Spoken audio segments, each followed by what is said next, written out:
¿No deberíamos, cada vez, en cada serena y feliz ocasión en la que abrimos un libro, reflexionar sobre cómo fue posible el milagro de que este texto llegara hasta nosotros? Hay tantos obstáculos, tantas bibliotecas fueron incendiadas. Esta lectura nace de una pregunta por el archivo, sobre su abarcabilidad y sus límites, sobre su imposibilidad de restituir y su capacidad de evocar. Asimismo, esta lectura nace en el impacto de un motivo presente y un material pasado. Nos ofrecimos a la lectura con las manos abiertas, con la intención de dejarnos conmover, para ahondar en aquello que nos interpela. Fuimos preguntándonos y adentrándonos entre escombros y promesas. El archivo es la reparación inconclusa de aquello que se esfuma. A lo que me dice mi mamá a menudo es que hay que honrar a todas las mujeres que nos precedieron, generaciones de mujeres que realizaron deslizamientos mínimos hacia una posición más humana. Nos preguntamos qué es un archivo. En su artículo Archivo y Bricolage, María Pía López reflexiona y observa que todo archivo es lacunar y frágil, que se sostiene sobre la imposibilidad de su totalización, sobre lo dudoso de sus existencias, sobre la politicidad soterrada de lo que en él se guarda.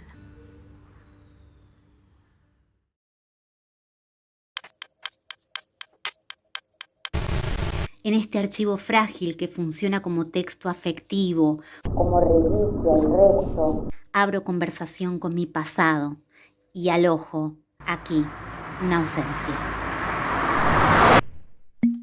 Recuerdo a mi abuela Giovanna, como decía ella.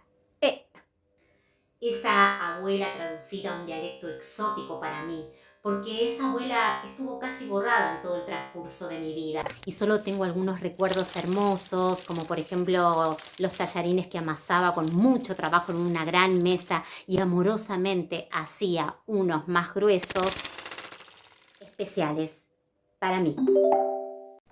Mi abuela hablaba una especie de cocoliche porque venía de Mirambella in Bacchari, Sicilia, pero aún así contaba increíbles historias de cómo se había enamorado, de cómo era su pueblo, del hambre que pasaban por la guerra de 1914, de cómo era mi abuelo y cómo había venido primero y luego de varios años le había mandado el pasaje para que cruce hacia Buenos Aires.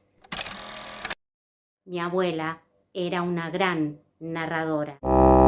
Pero cuando ella ya no estaba, me entero que ella no sabía escribir, que solo había estudiado hasta 3er grado y que mi abuelo no había habilitado a que ella se restituya en esos aspectos. Sin embargo, hoy a través de estos textos, como el de Lauretis cuando reflexiona sobre las tecnologías de género, reescribo mi propio archivo a través de estas prácticas micropolíticas y de resistencia cotidiana. Y me proporciono a mí misma en este fragmento doloroso un recurso de poder y fortaleza. En mi relación con la actuación y la palabra, restituyo ese lenguaje extrañado, incompleto que balbuceaba mi abuela, no como una falta o un problema, sino como un activo maravilloso. En este resto disponible que estaba desertificado, borrado, legitimo y celebro la herencia que dejó mi abuela analfabeta. Pertenecer a una gran estirpe de narradoras. Por años he intentado reconstruir la figura de mi madre a partir de todo lo que encontré de ella. Cada foto en que apareciera feliz, sus pañuelos y aros que ahora uso yo, memorias ajenas llenas de amor, etc. Sin embargo, nunca es suficiente. Siempre hay algo que se escapa, algo que queda incompleto, inabarcable, perdido por fuera de su archivo eternamente. En parte porque a mi familia no le gusta mucho hablar de ella, pues es un tema todavía sensible, pero también porque, como observa López en su artículo, todo archivo se sostiene sobre la imposibilidad de su totalización y sobre lo dudoso de su propia existencia. Nunca voy a poder recuperar todo, no enteramente. Solo la conoceré a través de fragmentos interrumpidos y testimonios borrosos, como escribe George Didi Huberman en sus reflexiones a propósito de los archivos que arden. La historia se constituye en torno a agujeros puestos infinitamente en cuestión. Por ende, su voz, tanto física como metafóricamente, es algo que nunca llegaré a conocer. Tan solo quedan fotos que, intencionalmente o no, reconstruyen su figura a través de una forma bastante estereotipada y vacía. Como plantea De Laurentiis, su figura es mostrada tan solo como una imagen, como el objeto de una mirada voyeurista del espectador, no como un ser histórico o como un sujeto de relaciones reales. Por ende, su archivo queda tensionado entre lo que enteramente fue su vida y su persona y los fragmentos que quedaron.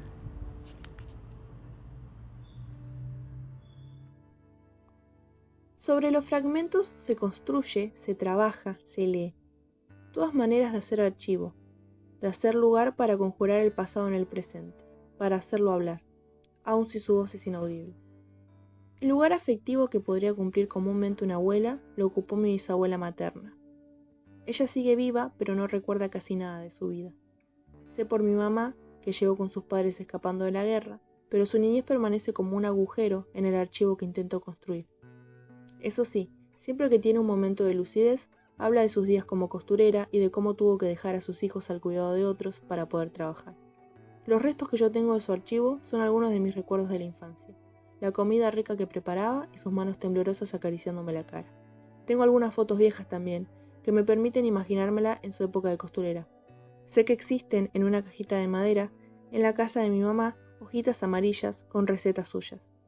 También recuerdo un suéter verde que tejió y que usé alguna vez. Sé que ella les enseñó a usar la máquina de coser a mi abuela y a mi mamá. Hay muchos fragmentos que no puedo recuperar, porque solo sus respuestas podrían ayudarme a llenar los huecos en su archivo.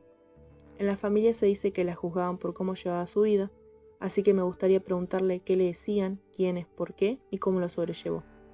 Me quedan, en cambio, estos recortes tan heterogéneos. Son las cosas supervivientes de las que habla Didi Huberman.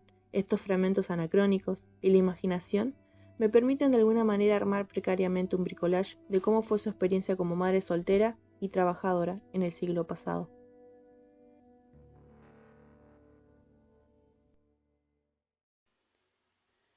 Didi Huberman observa que la empresa arqueológica debe correr el riesgo de ordenar fragmentos de cosas supervivientes, que siempre se mantienen anacrónicas, puesto que provienen de diversos tiempos y espacios, separados por agujeros. Este riesgo, precisa, lleva el nombre de imaginación o montaje. De esta manera, se deben crear trazos entre los fragmentos, posibilitando caminos.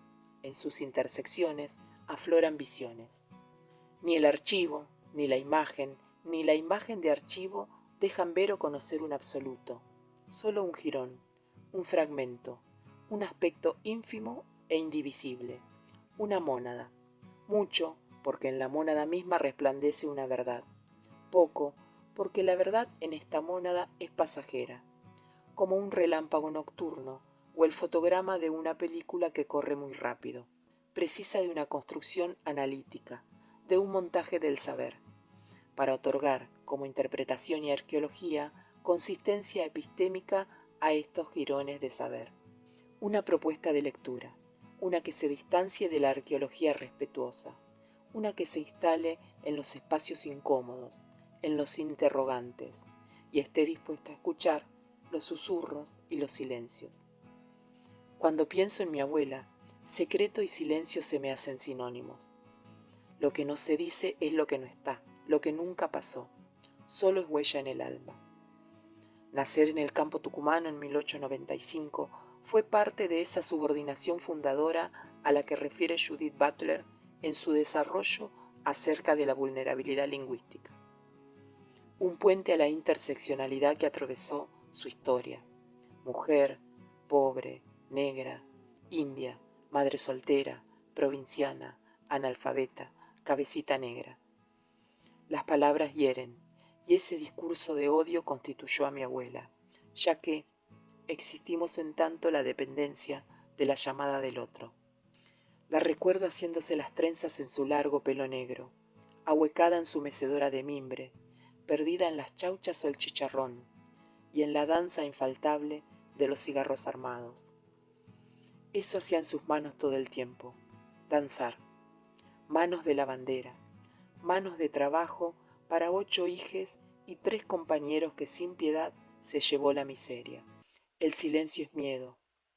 ¿Por qué debería una mera alocución lingüística producir el miedo como respuesta?, nos pregunta Butler.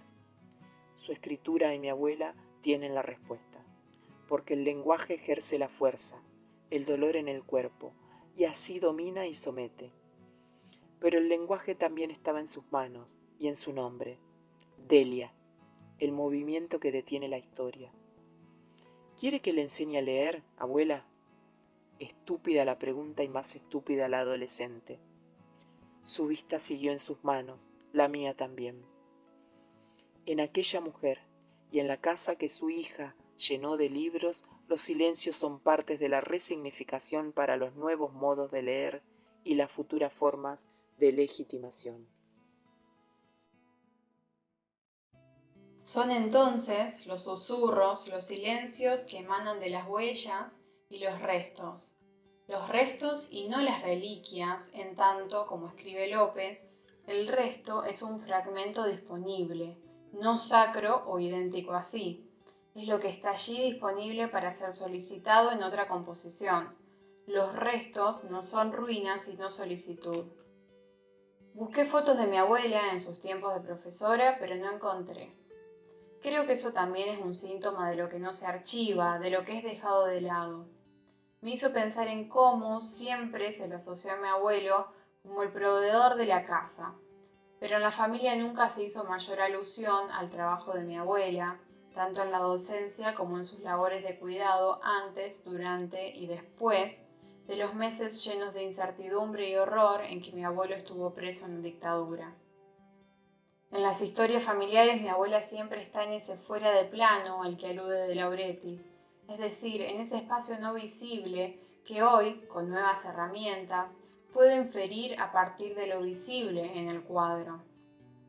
Porque para poder leer, para poder buscar, se debe operar ese juego.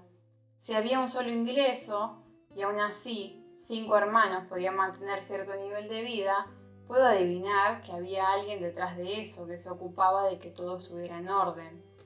Lo que tratamos de hacer sus nietas es movernos entre la historia familiar oficial y el fuera de plano, en los intersticios, como lo llama también de Lauretis, al referirse a las prácticas feministas, que prometen nuevas formas de comunidad y, yo agregaría, de transmisión.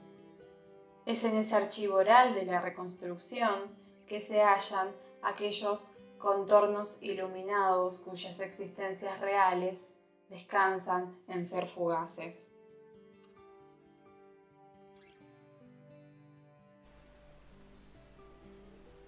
Poder recopilar, poder hacer archivo, se funda, entre otras operaciones, en poder vislumbrar una manera de leer que se vincula con encontrar la luz, los pequeños destellos que dibujan constelaciones. En esta potencia lumínica, Didi Huberman halla la imagen y la fotografía. La imagen nunca es solo una incisión en el mundo de la visibilidad, es aún más una huella, una estela visual del tiempo que intentó tocar la imagen, pero también de los tiempos complementarios que la imagen, como arte de la memoria, necesariamente agrega. Por eso arde la imagen, arde de realidad, pues se acercó a ella por un momento. Es decir, como un caleidoscopio, la imagen conjura en un haz de luces la realidad, al mismo tiempo que la imaginación de la memoria. Y con ella devuelve una visión no siempre igual, no siempre conocida. Entraña tanto lo conocido como aquello desgarrador que es el otro. Es su extrañeza la que nos embeleza. Por lo tanto, la propuesta de lectura siempre conlleva un momento crítico peligroso sobre el cual se funda. Frente a todo este peligro, el archivo ofrece la posibilidad de la memoria. El archivo, que aloja en sí los restos y las huellas, cumple con la deuda contraída por aquellos que sobreviven. La deuda de testimoniar, la de narrar, la de volver comprensible, la de impedir el olvido. Muchas veces un olor me golpea y me traslada a la casa de mi abuela. Su perfume, la comida, el desodorante ambiental que solía usar. Era brasilera y vivía en Uruguay. Tuvo 3 hijos, Yusara, Aquiles y Marianela.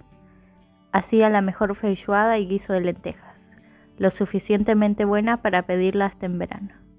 Siempre hablaba una mezcla de español y portugués, el resultado de haberse mudado hace años a otro país. Viajaba siempre a ver a su familia y mandaba carta tras carta para Brasil. Guardó todas estas cosas en una cajita floreada. Era muy religiosa, siempre rezaba antes de ir a dormir y los domingos que estaba en casa nos llevaba a la iglesia. Hay muchas cosas que yo no sé de ella. Mis hermanas mayores tienen más historias.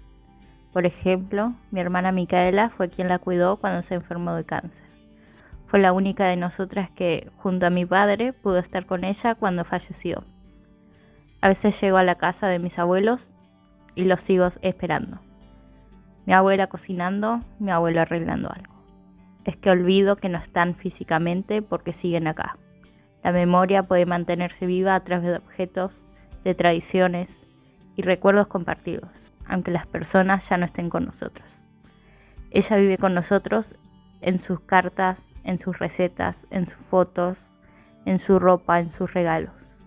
Los archivos que tenemos los convertimos en memoria colectiva, para no olvidar. No importa cuán diferente entre sí sean estos recuerdos, ella vive en el recuerdo de cada uno de nosotros.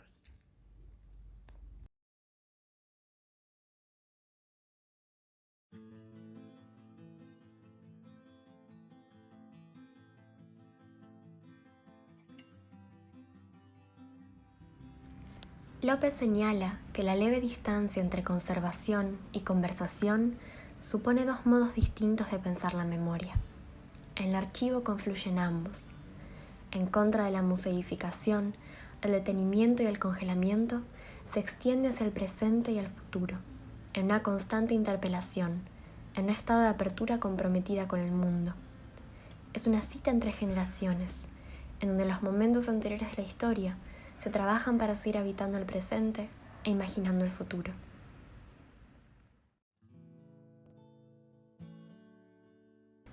La primera vez que vi el mar fue con mi mamá, mi hermana y mi abuela. Mi abuela se llamaba Marina, me acuerdo de sus manos. Solía acariciarme el pelo cuando era pequeña. Hoy mi hermana está embarazada y sus manos también son suaves, como las de mi mamá. Me pregunto cuánto tiempo pasará para que las mías también lo sean. Hoy estamos todas juntas y nos damos las manos, como el mar, que está todo junto y que besa todas las costas. Que el amor, que el mar, que la mar. 3 generaciones de mujeres esperando otro futuro par de manos que unir con las nuestras y contarle de todas las mujeres que le precedieron, de nosotras y de ella.